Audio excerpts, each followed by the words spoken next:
বাড়িতে রান্না করা পান্তা ভাত খেয়ে অসুস্থ হয়ে পড়ে ৯ জন। শীতলা পুজো ছিল এলাকায়, আর সেই পুজো উপলক্ষেই ছিল অরন্ধন পালন। এই পুজো উপলক্ষে আগের দিন রাতেই রান্না করা পান্তা ভাত হিসেবে খাওয়া হয়। স্থানীয়দের কথা অনুযায়ী আমতা ২ নম্বর ব্লকের তাজপুর গ্রাম পঞ্চায়েতের অন্তর্গত পূর্ব ঘাটকুল গ্রামে গত শনিবার ঘটনাটি ঘটেছে। এখানেই বাড়ির পান্তা ভাত খেয়ে অসুস্থ হয়ে পড়ে ৯ জন। স্থানীয়রা তাদের আমতা গ্রামীণ হাসপাতালে নিয়ে যায় চিকিৎসার জন্য। অসুস্থরা প্রত্যেকেই বমি পায়খানার উপসর্গ নিয়ে ভর্তি হয় হাসপাতালে। খবর পেয়ে শনিবার রাতেই স্বাস্থ্যকর্মীরা আশাকর্মীরা এলাকায় যায়। স্থানীয় তাজপুর গ্রাম পঞ্চায়েতের উপপ্রধান গোলাম খান সেখানে যান। তিনি স্থানীয়দের সাথে কথা বলে অসুস্থদের চিকিৎসার ব্যবস্থা করেন। পরদিন রবিবার সকালেই তাজপুর গ্রাম পঞ্চায়েতের উদ্যোগে এলাকায় ছড়ানো হয় ব্লিচিং পাউডার, জীবাণুনাশক স্প্রে।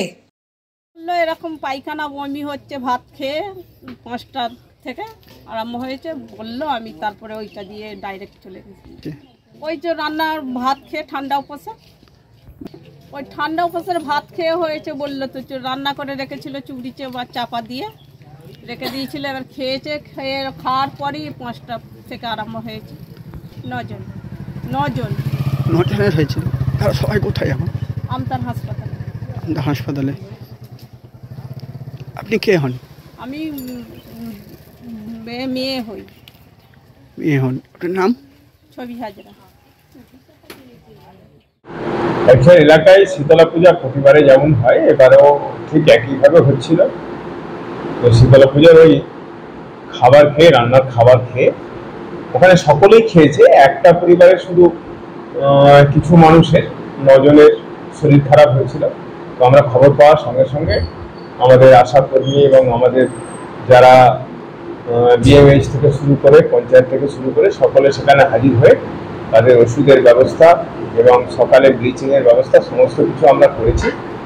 আপাতত সবাই সুস্থ আছে এবং হসপিটালে যারা গেছিলেন তাদেরও ছুটি দিয়েছে। সমস্যা এখন কিছুই নেই।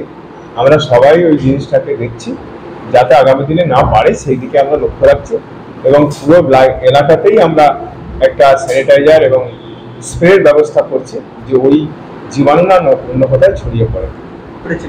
এদের আমরা আমতা হসপিটালে, আমাদের প্রাথমিক স্বাস্থ্যকেন্দ্র সামনেই পড়ে, সেই জন্য আমতাতেই আমরা নিয়ে গেছিলাম এবং আমতাতে নিয়ে যাওয়ার পরে ওরা মোটামুটি সুস্থ আছে এবং তাদের ছুটিও দিয়েছে। আজকে সকালে বাড়ি চলে আসছে।